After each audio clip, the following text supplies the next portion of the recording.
So, what's the best and worst substrate for Uromastyx? I'm gonna do my best to answer this question in this video, as it's one of the most common, it's probably the most common question I get, or at least one of the most common questions I get with regard to what I do. And so here I've got, this is just one of many examples. These are some brilliant Tamura Designs enclosures that I'm extremely pleased with. Recently got these, so I'm going to use these to, and maybe one or two others to sort of discuss what I use and why. And even though this is going to be with specific regard to Uromastyx, this will apply to basically any desert reptile, and it'll also just sort of talk about some stuff, you know, generally about substrate.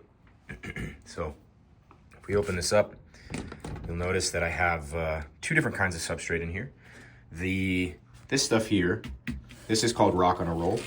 It's a rock mimicking pond liner that is non-absorbent and is really grippy and really rough. So it makes a great, this is something I like quite a bit, mostly because of it being non-absorbent. It's easy to clean. You can cut it into the shape of your, like the bottom of your enclosure, you know, the whole nine. It's really great. And then I've also sprinkled on top just some pea gravel into the corners and kind of all around, just to give a little bit of extra variety, you know, because I think there was a time a long time ago when I used to use just sort of one type of bedding. And in recent years, I've kind of moved towards just doing lots of different kinds of bedding and mixing beddings. And so one of the takeaways from this video will be that much of the choices that I make with regard to substrate are dependent on context and sort of how I'm looking to use the enclosure and the space. And some of it also just has to do with sort of ease. Some of it has to do with convenience, what I have on hand, right? That sort of thing. But let me also just put in here, in terms of what substrates are acceptable for Uromastyx of any age, this is also true of chuckwallas, of butterfly gamas, of Xenagama, is you can use rock on a roll, you can use paper towel, you can use newspaper, you can use stone and slate, you can use gravel, you can use sand, you can use sandy chips, you can use cypress mulch, you can use Exoterra stone desert, you know, the whole thing, right? There's a huge, the list of substrates that are acceptable to use are much longer than, that list is much longer than the list of substrates that you ought not use, okay? Let me just take you over here. This is a baby Xenagama, okay? And I use these individual tubs to rear young baby Xenagama, and I put sand and gravel on the bottom. And I use this for fresh hatchling Xenagama. It does not matter if they are tiny, tiny babies or large adults. The long sort of espoused concept that tiny baby lizards will eat or ingest the substrate that they're on is mostly a myth. This is mostly untrue. In my experience, almost all reptiles, and most animals really, are smart enough to understand what they should and should not eat, and will be very deliberate and delicate about what they pick out of the bedding and what they choose to swallow and what they don't. And much of the time, if they ingest a piece of something, they usually can pass it. This is why lots of species can eat seeds and not have problems, because it's roughage. This is intentional or otherwise ingestion of certain items to help scrape clean the digestive system. So, you know, this is like a really old idea. This isn't my idea, but this is something that, you know, is worth considering. And so I will keep fresh baby Euros on, and you know, my general default for people is to suggest sand and pea gravel, and that's mostly because it's easy, right? It's something it's affordable. You can pick it up at the hardware store. It's not going to cost you much. It's, you know, it's pretty easy to replace. And so these are some important things that are worth considering when you're choosing what substrate to use, because you know, for example, this rock on a roll, this stuff is not easy to clean, right? It's if they go to the bathroom on this, you have to kind of wipe it clean.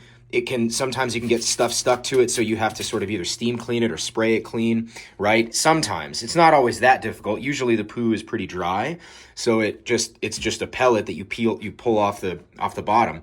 But if another consideration here is that if it was all pea gravel, right, then that's a little bit more challenging to clean, because when you're pulling out fecal matter, you're also pulling out a lot of the stones with it. It's difficult and kind of tedious to just pick through the substrate and get individual pieces of feces or urate or what have you.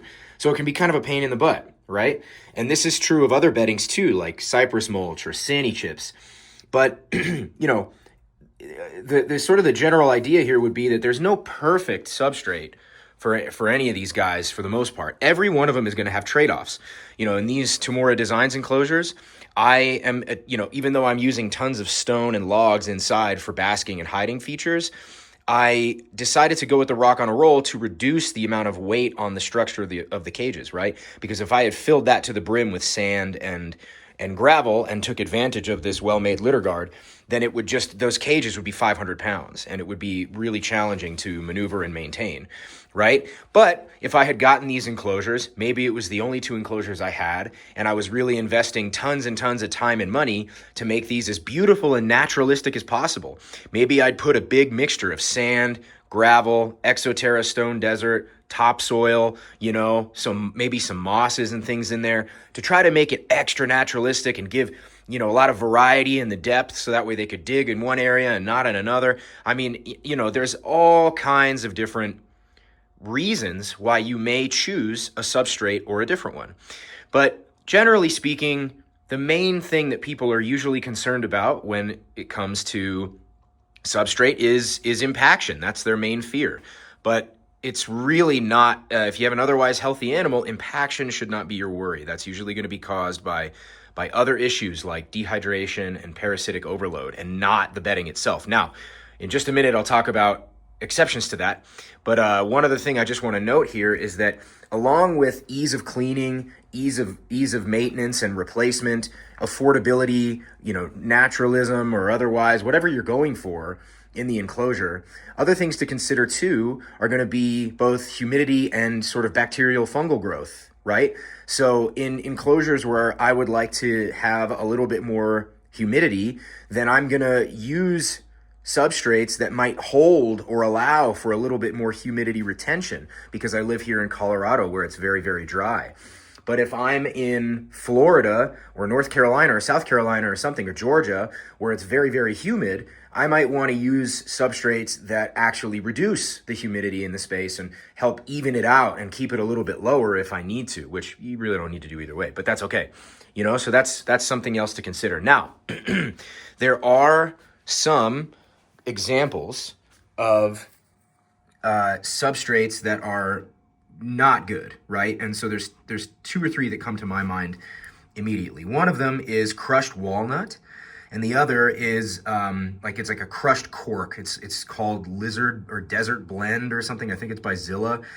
And no offense to Zilla, but those 2 substrates, hopefully maybe they're not made by Zilla, and I should maybe be nice, but regardless, those 2 substrates are straight up lethal, right? Those ones will actually kill an animal. I've seen them just get ingested because they stick to the food of the animal and get ingested, and then those things aren't naturally found in the gut and they just don't pass, right? So I've seen it kill collared lizards and Uromastyx and Xenagama and all kinds of stuff. So those should not be used, right? The other one is there's an excavator clay. I think it's by Zoomed. Love Zoomed. Zoomed's a great company, but that product I recommend people away from as well. Even though, you can do everything that it says to do, right? Wet the substrate down, pack it down hard. Even when you do that, there's still a great deal of dust, which is a real problem, because it's not good for us as people to inhale a lot of dust, and therefore it's not good for our animals either, right? It's not good to have particulate matter in the lungs. And so I think that stuff, if it's going to be used, it should be mixed, right? It should be like at maximum 1/4 of your bedding in a mixture, like 25% of a mixture for bedding. That would be my suggestion for that. I've seen, that excavator clay stuff hardens like cement, and I've seen it just pull moisture out of animals, and I've seen it cause blockages in the guts. of certain animals, which I have not seen with all the other sort of great choices for bedding that I've listed.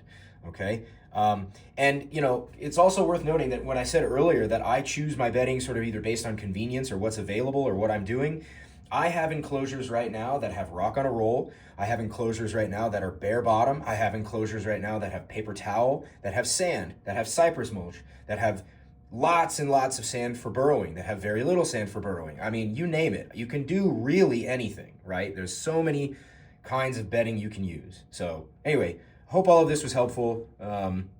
Yeah, let me know if you have any questions or anything.